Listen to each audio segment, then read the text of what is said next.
Hello students, आज हम अपने क्लास 11 बिजनेस का पार्ट 2 आपके सामने मैं शेयर करने जा रही हूँ। जैसे कि हमने फर्स्ट वीडियो में इसका इंट्रोडक्शन कवर किया था, nature and significance of business का।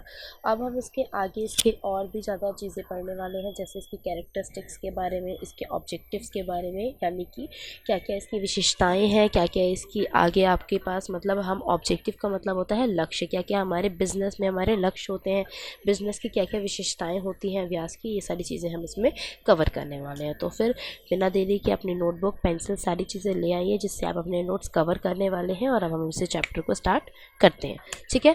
तो पहली चीज़ आपके सामने आती है कैरेक्टरिस्टिक्स। कैरेक्टरिस्टिक्स ऑफ मैनेजमेंट का मतलब क्या होता है, या प्रबंधन की विशेषताएं क्या क्या होती हैं।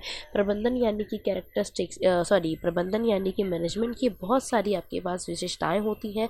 मैनेजमेंट जैसे आप पहले भी पढ़ चुके हो कि बहुत इंपॉर्टेंट होता है एक बिजनेस के लिए, उसी तरीके से हम आगे अब उसकी कैरेक्टरिस्टिक्स और भी ज़्यादा विशेषताएं पढ़ रहे हैं कि क्यों इंपॉर्टेंट होता है, वो क्यों ज़रूरी है। Management is a goal oriented process. देखो, सबसे पहले आपके पास ये जो पहला ऑप्शन आ रहा है आपके पास, management is a goal oriented process का, ये जो आपके पास पहला है, ये काफ़ी इंपॉर्टेंट और काफ़ी अच्छा पॉइंट है आपके पास। प्रबंधन एक लक्ष्य अनुमेय प्रक्रिया है, बिल्कुल सही बात है। मैनेजमेंट जो है, अब जैसे मैंने आपको समझाया था इंट्रोडक्शन में कि मैनेजमेंट जितना अच्छा होता है उतना ही अच्छा हमारा आगे का बिजनेस चलता है। तो अगर हमारे पास मैनेजमेंट अच्छी होगी तभी तो हम अपने सारे गोल्स को अचीव कर पाएंगे। अगर हम अपने मैनेजमेंट को अच्छा रखेंगे, हम सारे काम अपने टाइम पे कंप्लीट करेंगे, कम से कम खर्चे में करेंगे, तो हमारा बजट, हमारे टास्क सब कुछ टाइम पे कंप्लीट होंगे, सारी चीज़ें सही तरीके से मेंटेन रहेंगी। तो उसी तरीके से हमारा जो भी गोल होगा, जो भी हमारा लक्ष्य होगा, वो भी हम सही तरीके से प्राप्त कर पाएंगे। तो पहला ऑप्शन आपका आता है, पहला कैरेक्टरिस्टिक आपकी विशेषता है, management is a goal oriented process. प्रबंधन एक लक्ष्य प्राप्त प्रक्रिया है, ठीक है। दूसरा आपके पास आता है, मैनेजमेंट इज ऑल परवेसिव। अब यहाँ पे आपको एक वर्ड दिखाई दे रहा होगा, परवेसिव। इससे आप कंफ्यूज हो रहे होंगे कि मैम परवेसिव का मतलब क्या होता है। तो परवेसिव का मतलब मैं आपको बता दूँ, यहाँ पे परवेसिव का मतलब आपका होता है यूनिवर्सल। हाँ जी, यूनिवर्सल। यूनिवर्सल का मतलब होता है जो आपका हर जगह ज़रूरी होता है। हर जगह ज़रूरी का मतलब, आप कैसी भी ऑर्गेनाइजेशन में चले जाओ, चाहे वो छोटा हो बड़ा हो, कैसे भी ऑफिस में चले जाओ, कैसे भी व्यास में जाइए आप, वो बड़ा हो छोटा हो, वो आपका सर्विस प्रोवाइड कर रहा हो, चाहे मैन्युफैक्चरिंग कर रहा हो, आपको हर जगह मैनेजमेंट चाहिए ही चाहिए। जैसे मैंने आपको एग्जांपल भी दिया था, हमारा घर हो, ऑफिस हो, कॉलेज हो, स्कूल हो, हमारी सेल्फ स्टडीज़ ही क्यों ना हो, हमें हर जगह मैनेजमेंट करके मैनेज करके चलना पड़ता है। हर जगह मैनेजमेंट ज़रूरी होती है, तभी हम किसी भी चीज़ में, किसी भी काम में, किसी भी कार्य में अपना गोल अचीव कर सकते हैं। तीसरा आपके पास ऑप्शन आ रहा है यहाँ पे, management is a multi dimensional. अब देखिए यहाँ पे ये एक इम्पॉर्टेंट टर्म आ गई आपके पास, मल्टी डायमेंशनल की।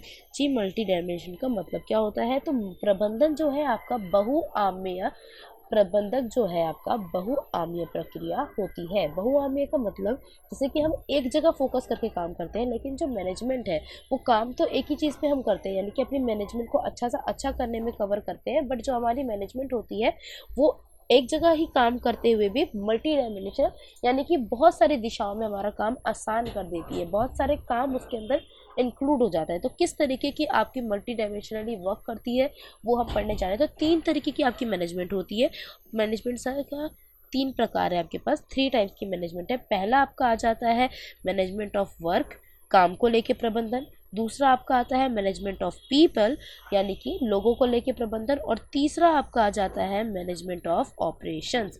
ऑपरेशंस का मतलब जो भी आपने काम दिए हैं उसके ऊपर आप किस तरीके से कंट्रोल कर रहे हैं, संचाल कर रहे हैं। संचालन को कहते हैं, कंट्रोल को कहते हैं कि हम कितना अच्छा कंट्रोल अपने मैनेजमेंट पे कर पा रहे हैं। जैसे कि हम अपनी प्लानिंग करते हैं पहले कि हमें इतना इतना काम करना है, ऐसे ऐसे अपने सब्जेक्ट्स लेने हैं, ये सब्जेक्ट्स हम इस दिन पढ़ेंगे, यानी कि अपने टाइम टेबल को मेंटेन करना, अपने काम को मेंटेन करना कि हमारे पास कितना काम है, उसे हम कैसे कर सकते हैं, वो हमने ऑफिस में अपना मेंटेन कर लिया। एक ऑनर क्या करता है, एक मैनेजर जब आता है तो वो सबसे पहले काम देखता है कि भाई हमारे पास काम कितना बच रहा है, हम कितना काम अभी हमें करना है, कितना हमें और लाना है, हर चीज़ को वो मैनेज करता है। पहले वो काम मैनेज करेगा, इतना सारा काम है, इस डिपार्टमेंट का काम है, फिर उस काम को इंडिविजुअल पर्सन को दिया जाता है, यानी कि इस काम के लिए ये टीम लगेगी, इस काम के लिए ये बच्चा, इस काम के लिए ये पर्सन, इस काम के लिए ये मैनेजर, इस तरीके से उन्हें काम बांटे जाते हैं। उसके बाद जाके आपके ऑपरेशंस पे आप देखते हो कि जो भी हमने मैनेजमेंट करी थी उस पर हमारा संचालन, हमारा कंट्रोल कैसा है, हम सही काम कर रहे हैं या नहीं कर रहे हैं, कोई गलतियां आ रही हैं, कोई फीडबैक आ रहे हैं, कैसा फीडबैक है बेसिकली वो देखने में हम अपने ऑपरेशंस में कवर करते हैं। तो तीसरे तक मैं उम्मीद करती हूँ कि आपको कोई भी प्रॉब्लम नहीं हुई होगी। पहला आपका है गोल ओरिएंटेड, यानी कि लक्ष्य प्राप्त कराता है आपका प्रबंधन। दूसरा ऑल परवेसिव, मतलब यूनिवर्सल है, हर जगह ज़रूरी है।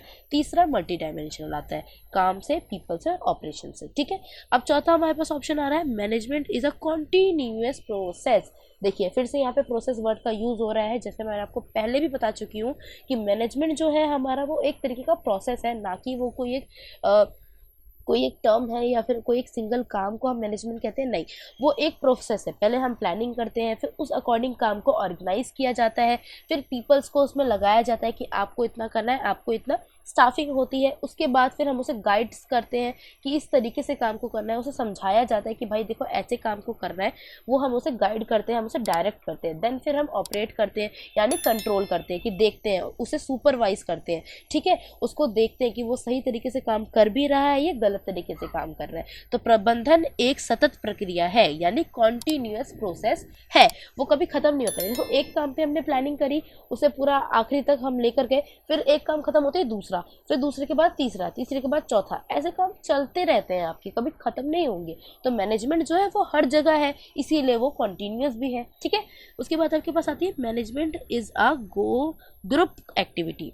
अब देखो जैसे कि हम इंट्रोडक्शन में पढ़ चुके हैं कि वो एक सिंगल पर्सन का एक्टिविटी तो है ही नहीं, क्योंकि मैनेजमेंट के नाम में ही मैन आ रहा है। तो उसके अंदर आपके पास बहुत सारे लोग लगते हैं, जैसे कि एक टीम मिलके काम कर रही है, उसका आपस का मैनेजमेंट कैसा है, अच्छा मैनेजमेंट होगा तभी तो एक साथ काम कर पाएगी, तभी तो गोल अचीव करेगी। ऑफिस में क्या होता है, सारे एक साथ मिलकर काम करते हैं, तभी तो अपनी कंपनी का गोल अचीव करते हैं। तो मैनेजमेंट जो है आपकी ग्रुप एक्टिविटी होती है, समूह गतिविधि कहते हैं इसको हम। समूह का मतलब ग्रुप और गतिविधि का मतलब एक्टिविटी। प्रबंधन एक समूह गतिविधि है। प्रबंधन इज एक प्रबंधन एक गतिशील कार्य है। प्रबंधन एक गतिशील कार्य का मतलब क्या होता है, अब यहाँ पे जो गतिशील वर्ड है वो डायनेमिक को यहाँ पे आपका हाईलाइट कर रहा है। Management is a dynamic function. अब देखिए मैनेजमेंट जो है हमारा एक डायनेमिक फंक्शन है। मैम डायनेमिक क्या होता है, डायनेमिक का मतलब हमारा होता है जो वेरी करता है, टाइम टू टाइम चेंज होता है। जैसे कि हमारा fashion time to time change होता है, हर तीसरे चौथे महीने पे हमारा न्यू फैशन आता है, तो वो चेंज हो जाता है। मार्केट में फैशन की वेराइटीज़ चेंज हो जाती है, हर चीज़ चेंज हो जाती है, तो वैसे ही भी मैनेजमेंट भी हमारा चेंज होता है। अब हम एक ही मैनेजमेंट लेके तो नहीं चलते। मान लो इस बार जो मैंने अपनी प्लानिंग करी है, आपने जो भी अपनी प्लानिंग कर रहे हो, इस बार आपने प्लानिंग करी, अभी आपके जो होंगे पीरियोडिक टेस्ट होंगे, उसमें आपको रिजल्ट अच्छा नहीं मिला, यानी एवरेज एवरेज मिला, तो क्या आप आगे भी उसी मैनेजमेंट को कंटिन्यू करोगे? नहीं ना, आप उससे भी बेहतर, उससे भी अच्छा मैनेजमेंट सोचोगे ना, ताकि और अच्छा कर सकूँ, फिर आपको और अच्छा रिकॉर्ड मिलेगा, तो आप सोचोगे कि मैं इससे भी अच्छा करूँ। इसी तरीके से तो हम टॉप पे आएंगे। ऐसा मैनेजमेंट करेंगे कि हम आखिरी में, हम जब टॉप पे भी आ जाते हैं ना, तो वहाँ भी हम सोचते हैं कि इससे भी अच्छा हम मैनेजमेंट करें कि हम टॉप से नीचे ही ना जाए और टॉप से ऊपर हमारे साथ कोई आ भी ना पाए। मैनेजमेंट कभी ख़त्म नहीं होता, मैनेजमेंट चेंज होता रहता है, हम अच्छे से अच्छा करने की कोशिश में लगे रहते हैं ताकि हम बढ़ते जाएं, ना कि कम हो कोई भी। तो इसीलिए हमारा जो मैनेजमेंट है वो डायनेमिक नेचर का होता है, यानी कि प्रबंधन के गतिशील कार्य में काउंट होता है। गतिशील यानी डायनेमिक, डायनेमिक मतलब जो टाइम टू टाइम वेरी होता रहता है, चेंज होता रहता है। उसके बाद अब आपके पास ये लास्ट कैरेक्टरिस्टिक्स आ रही है यहाँ पे, management is intangible force. Intangible force, भाई ये इंटेंजिबल वर्ड आप अकाउंट्स वाले पढ़ के आए होंगे जरूर आगे, ठीक है। तो इसमें क्या मतलब होता है, प्रबंधन एक अमूर्त शक्ति है। अमूर्त शक्ति का मतलब क्या होता है, वो शक्ति है, वो फोर्स जिसे हम फील कर सकते हैं, बट उसे ना हम बोल सकते हैं, ना हम उसे देख सकते हैं, ना हम उसके साथ हेलो हाई कर सकते हैं, कुछ नहीं कर सकते। हम बस उसको महसूस कर सकते हैं, हम बस उसे मतलब फील कर सकते हैं। वो बस आभास करने के लिए बनी है, एक ऐसी फोर्स जो हमारे आपस में, हम कोऑर्डिनेशन कह सकते हैं इसको, अभी हम आगे पढ़ेंगे, इस चैप्टर में डिस्कस करेंगे, सो उसमें आपको और अच्छे से इसको एक्सप्लेनेशन में हम आपके सामने लेकर आएंगे। बट मैनेजमेंट क्या है, एक ऐसी फोर्स है जो बेसिकली पीपल को और गोल को आपस में लिंक करके रखती है, हमारे लक्ष्य को और हमें आपस में एक कड़ी जो जोड़ के रखने वाली है, उसी को हम मैनेजमेंट कहते हैं। वही जो कड़ी, वो जो फोर्स लग रही है, वो जो हमारे बीच में जो शक्ति है, उसी को हम अपूर्त या फिर इंटेंजिबल फोर्स के नाम से जानते हैं। सो मैं उम्मीद करती हूँ कि आपको ये 6 के 6 पॉइंट्स अच्छे से समझ में आएंगे। बहुत ईजी है। ये जो आपके सामने नोट्स है आप इन्हें ही कैरी कर सकते हो, एक एक लाइन के आपके पास ये नोट्स है बस, उससे ज़्यादा इससे आपको एक्सप्लेन भी नहीं करना। तो आप इनको मैं यहाँ पे फटाफट से थोड़ा क्लीन कर देती हूँ आपके लिए स्क्रीन, और आप फटाफट से अपनी नोट्स को रेडी कर लो या स्क्रीनशॉट ले लो, जो भी आप इजी कर रहे हो। ठीक है, क्या है बस यहाँ पे गोल ओरिएंटेड है, ऑल परवेसिव है, मल्टी डायमेंशनल है, मतलब कि वर्क पे काम होगा, फिर पीपल पे, फिर ऑपरेटर पे, उसके बाद कॉन्टीन्यूस प्रोसेस होता है, ग्रुप एक्टिविटी है, डायनेमिक नेचर का है, और इंटेंजिबल फोर्सेस आती है। तो ये जो 6 पॉइंट्स है इन्हें टिप्स पे याद कर लीजिए। ठीक है, उसके बाद अब आपके पास नेक्स्ट चीज़ आने वाली है आपके पास यहाँ पे, नेक्स्ट आपके पास स्लाइड आती है ऑब्जेक्टिव की। ठीक है, तो हम ऑब्जेक्टिव देखने वाले हैं कि हमारे बिजनेस के अंदर बेसिकली क्या क्या ऑब्जेक्टिव होते हैं। ऑब्जेक्टिव का मतलब होता है उद्देश्य।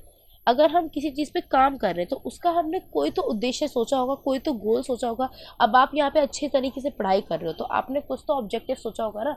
वो ऑब्जेक्टिव क्या है हमारा, हम अच्छे मार्क्स लेकर आएंगे, ये हमारा एक गोल भी कह सकते हो और आप एक उद्देश्य ऑब्जेक्टिव भी कह सकते हो। तो प्रबंधन में भी यानी मैनेजमेंट में भी बहुत से ऑब्जेक्टिव्स होते हैं जो हमारे लिए इंपॉर्टेंट होते हैं। तो बेसिकली मैनेजमेंट के यहाँ पे 3 मेन आपके पास ऑब्जेक्टिव्स आते हैं। 3 मेन ऑब्जेक्टिव कौन कौन से हम ये पढ़ लेते हैं। तो पहला ऑब्जेक्टिव आपके पास आ रहा है ये रहा, जैसे कि 3 यहाँ पे आपको हाईलाइट हो रखे 3 मेन ऑब्जेक्टिव है। पहला आपके पास आता है आपका ऑर्गेनाइजेशनल। ऑर्गेनाइजेशनल का मतलब होता है संगठनात्मक उद्देश्य। संगठनात्मक उद्देश्य मतलब जो हमारे संगठन से, हमारे बिजनेस से, हमारे ऑर्गेनाइजेशन या कंपनी से डायरेक्टली कांटेक्ट करता हो, यानी कि उससे रिलेटेड हो। तो यहाँ पे आपके पास मैं आगे एक्सप्लेन करती हूँ। The main objective of any organisation should be utilise human and material resources to maximum possible advantages. मतलब क्या है इसका, किसी भी संगठन का मुख्य उद्देश्य मानव और भौतिक संसाधनों को अधिकतम संभव लाभ में उपयोग करना, जो भी आप करते हैं उसी को ही हम कहते हैं।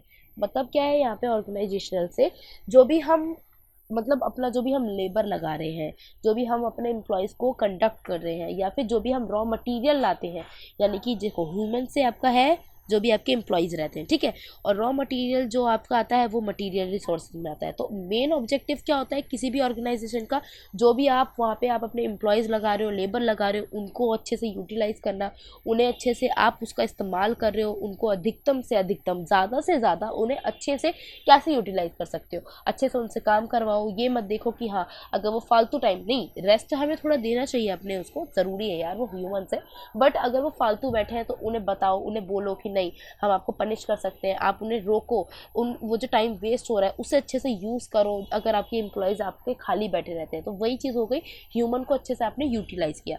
फिर आपका जो रॉ मटेरियल है, जैसे कि हम एफिशिएंसी में पढ़ के आए हैं ना, कम से कम कॉस्ट में ज़्यादा से ज़्यादा यूटिलाइज़ करना, वही वाला कोर्स है यहाँ पे आपके।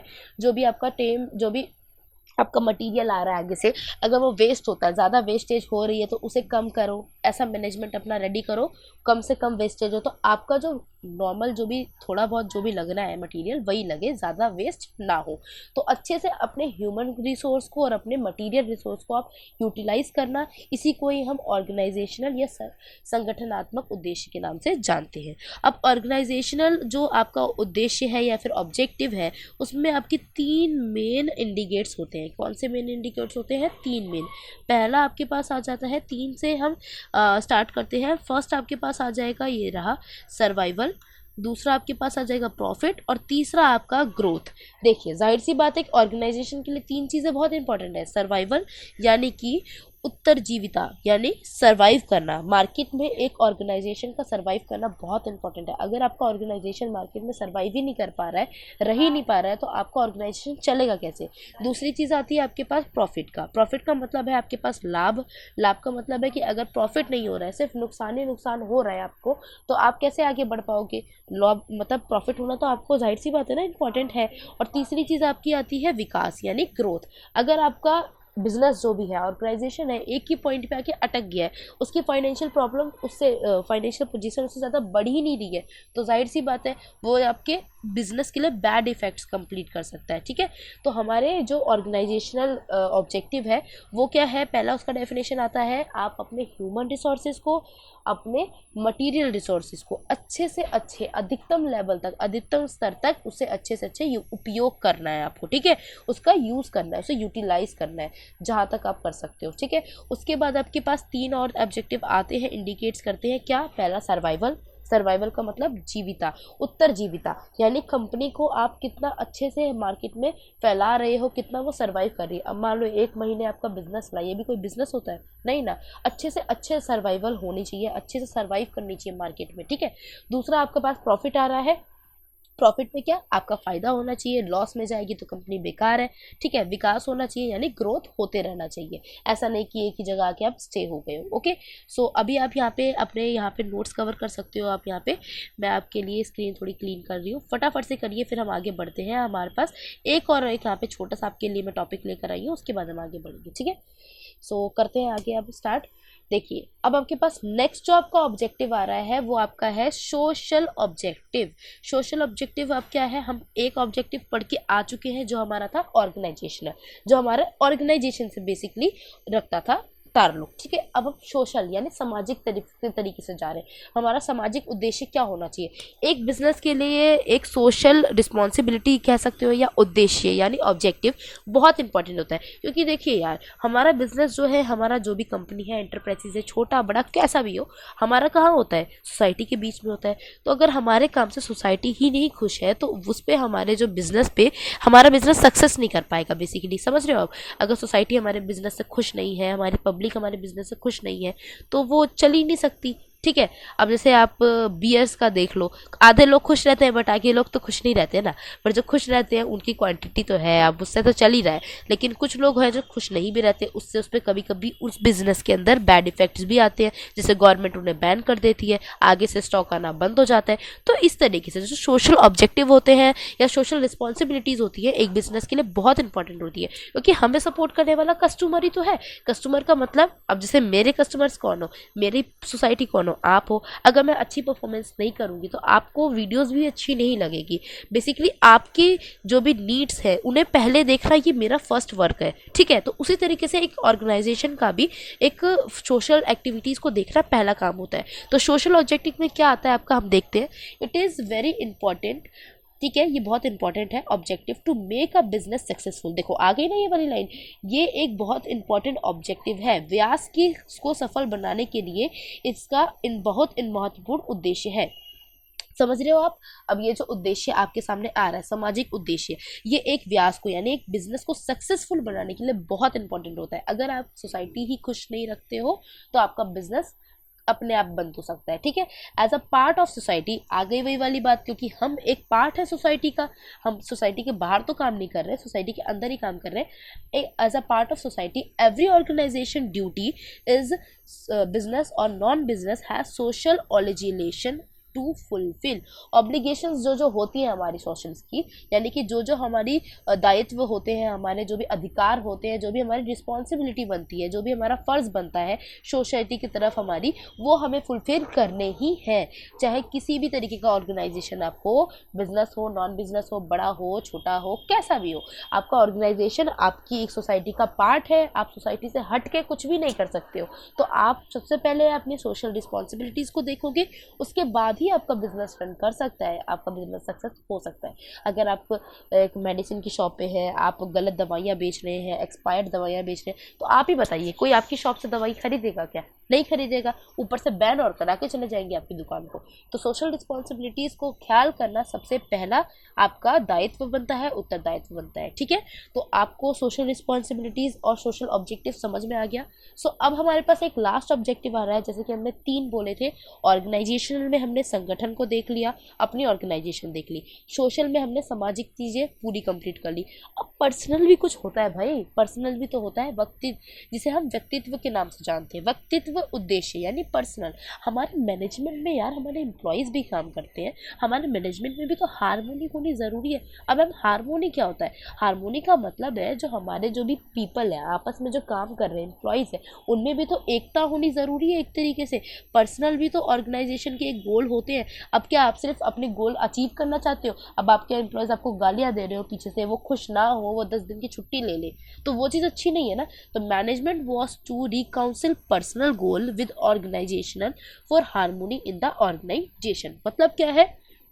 प्रबंधन को संगठन में सामंजस्य के लिए व्यक्तित्व लक्ष्यों को भी संगठनात्मक के साथ समेटना पड़ता है। समेटना का मतलब संगठनात्मक के साथ, देखो यहाँ पे अब आ गया ना संगठन वाला जो भी हम ऑब्जेक्टिव अभी पढ़ के आए, यानी कि जो आपका पर्सनल ऑब्जेक्टिव है वो ऑर्गेनाइजेशनल ऑब्जेक्टिव से इंटर रिलेट है, समझ रहे हो, अंदर संबंध करता है। जो भी आपका मैनेजमेंट है, आपका प्रबंधन है, वो इस तरीके का होना चाहिए कि आपके जो पर्सनल गोल्स होते हैं ऑर्गेनाइजेशन के, जो भी आपके पर्सनल गोल है, चाहे वो ऑर्गेनाइजेशन पूरी मिलके कलेक्ट कर रही है या फिर आपका एम्प्लॉय हो गया, आपके मैनेजर्स हो गए, ये पर्सनल गोल में आते हैं कि आप अपने मैनेजर को कितना खुश रख रहे हो, आप अपने एम्प्लॉयज़ को कितना खुश रख रहे हो, क्योंकि उनकी सैलरी देना, क्योंकि आजकल ना मार्केट में बहुत रश होता है, बहुत कॉम्पिटिशन्स होते हैं, तो मार्केट के हिसाब से, कॉम्पिटिशन के हिसाब से हमें अपनी चीज़ें देखनी पड़ती है। अब मान लो कि मैं अपने एम्प्लॉयज़ को कम सैलरी अलॉट कर पा रही हूँ और बाकी कहीं और वो देख रहे हैं सेम क्वालिफिकेशन में उन्हें ज़्यादा मिल रही है, तो वो मेरे लिए मतलब बैड है ना, वो मेरी जॉब छोड़ के वो कहीं और जा सकते हैं। तो उस अकॉर्डिंग मुझे अपनी सैलरी ऐसे रखनी है कि मेरा एम्प्लॉय मुझे छोड़ के ना जा पाए। अपना नेचर ऐसा रखना है कि मेरे एम्प्लॉय से मेरी अच्छी बने, हारमोनी, एकता हमारे बीच में बनी रहे, शांति बनी रहे, मतलब कोई लड़ाई झगड़ा ना हो। आपस में भी ज़रूरी नहीं है कि सिर्फ ऑनर से ही बने एम्प्लॉय की, आपस में भी होता है ना, जैसे मैनेजर है एक ही डिपार्टमेंट, सेम डिपार्टमेंट, मतलब डिपार्टमेंटल मैनेजर्स में क्या होता है, सेम पोजीशन होती है ना, तो आपस में जेलसी करना होता है। तो वो चीज़ें हमारे बीच में क्रिएट नहीं होनी चाहिए। हमारे स्टाफ में पीस होना चाहिए, शांति होनी चाहिए और मेल मिलाप रहना चाहिए, ठीक है ना, फ्रेंडली रहने चाहिए सारे। ऐसा नहीं है कि कोई ऊपर है कोई पोस्ट नीचे है तो वो आपस में जेलस फील हो रहा है या एक दूसरे के ऊपर उतार चढ़ाव जैसा कोई फीलिंग आ रही हो, नहीं। सब में भाईचारा होना चाहिए, एक हारमोनी होनी चाहिए, एकजुट होकर काम करने चाहिए, तभी एक संगठन पूरा हो पाता है। संगठन का मतलब क्या होता है? जिसमें सारे एक साथ मिल के काम करते हैं। तो उसमें अगर हम अलग अलग होकर काम करने की कोशिश करें तो वो हमारे लिए बेकार है ना, ठीक है। तो पर्सनल ऑब्जेक्टिव में आपकी ये सारी चीज़ें कवर हो जाती हैं। ओके गाइस, सो अब हम आपके पास क्या लेकर आएंगे, अब मैंने आपको तीनों ऑब्जेक्टिव आपके करा दिए हैं, जैसे हमें अभी पीछे भी पढ़ा था। ऑब्जेक्टिव के अंदर मैं फिर से रिपीट थोड़ा सा कर देती हूँ। पहला है आपके पास ऑर्गेनाइजेशनल ऑब्जेक्टिव, संगठन से बेस, जिसमें हम अपना ह्यूमन और मटेरियल रिसोर्स पूरा अच्छे से यूटिलाइज करते हैं। और अपना इसमें 3 और मेन पॉइंट आ सकते हैं, जैसे कि सर्वाइवल, ग्रोथ एंड प्रॉफिट। ये तीनों चीज़ हमारे ऑर्गेनाइजेशन के लिए इंपॉर्टेंट है। फिर आपकी सोशल रिस्पॉन्सिबिलिटीज, सोशल ऑब्जेक्टिव आता है कि सोशली आपको अपने सारे ऑब्लिगेशन को पूरा करना है, सोशली अपने दायित्व को पूरा करना है, ठीक है। फिर पर्सनल आता है आपके पास, जो आपके पर्सनल आप अपने एम्प्लॉयज़ के साथ, स्टाफ में जो भी आपका हार्मोन रहना चाहिए उस तरीके से, ठीक है। तो अभी आपके हमने यहाँ पे 2 टॉपिक कंप्लीट करे हैं। तो अब मैं आपको उम्मीद करती हूँ, आई होप सो, कि आपको यहाँ तक की सारी चीज़ें क्लियर हुई होंगी और आप साथ तो साथ पढ़ रहे हैं और अच्छे से आगे स्कोर भी कर पाएंगे और साथ साथ अपने नोट्स भी कवर कर रहे हैं। सो अब हम आगे मिलते हैं अपनी नेक्स्ट वीडियो के साथ, जो आपका पार्ट 3 बनने वाला है। अब आप मुझे यहाँ पे जज कर सकते हो। आप प्लीज़, मैं आपसे रिक्वेस्ट करती हूँ कि आपको कोई भी चीज़ समझ में नहीं आ रही है या आप चाहते हो कि मैं इस चीज़ में थोड़े चेंजेस लेके आऊँ कि नहीं मैम ये ऐसे मत करके दिखाओ, हमें इस तरीके से दिखाओ, या आपको कोई चीज़ चाहिए जैसे कि नोट्स चाहिए अलग से, या कोई इंपॉर्टेंट क्वेश्चन चाहिए कि मैम इससे रिगार्डिंग हमें इंपॉर्टेंट क्वेश्चन दे दो, या कोई टेस्ट पेपर हमें अलॉट करो जिससे हम प्रैक्टिस कर सकें, प्रैक्टिस पेपर, तो please you can share me. आप जब तक मुझे बताएंगे नहीं कि आपको क्या चाहिए, आपकी क्या प्रॉब्लम्स है, मैं आपकी प्रॉब्लम्स को फेस नहीं कर पाऊंगी, ना मैं उन्हें सॉल्व कर पाऊंगी। सो प्लीज़ गाइज मेरे से अपनी बातों को शेयर करें। नीचे जो आपका कमेंट बॉक्स है उसमें आप अपना कमेंट ऐड करो, ताकि मैं आपका जल्दी जल्दी आपका रिप्लाई कर सकूं, आपकी प्रॉब्लम्स को हटा सकूं, जो भी है रिसॉल्व कर सकूं। ओके, सो आपको ये वीडियो अच्छी लगी हो तो इसे लाइक करना, शेयर एंड सब्सक्राइब करना, अपने दोस्तों में भी शेयर करना, ताकि वो अपनी प्रॉब्लम्स को हटा सकें, वो भी अच्छे से अपनी स्टडीज़ को कवर कर सकें और स्टार्टिंग से हमारे साथ चल सके। Okay, bye bye, good night. कल मिलते हैं हम अपनी नई वीडियो के साथ।